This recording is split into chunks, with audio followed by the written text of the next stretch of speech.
Okay, you guys, I'm going through my life and I'm trying to rid myself of all possible contamination. And something occurred to me. Okay, I want to do my laundry, so what I do is anything that's heavily soiled, I wash it in the sink or the bathtub before I wash it, and I wash large loads. Okay, what I'm doing now is I'm putting half a cup of this all fabric bleach, and I'm agitating the water, and I'm letting my clothes set in the bleach 10 minutes before I put the fabric in, the detergent in. I don't even want the detergent diluting my bleach. In the city of El Cajon, not so much up here where I'm living now, but in the city of El Cajon, what I'm seeing is a lot of sores.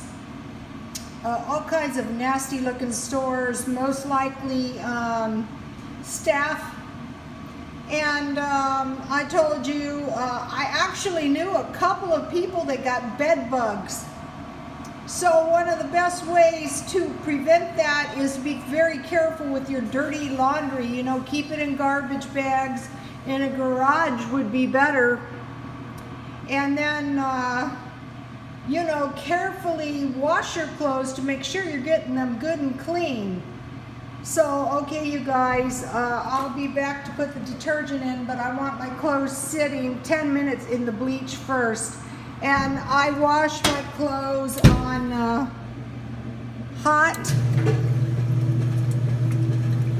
because that one, this one has a 32-minute wash cycle. And so,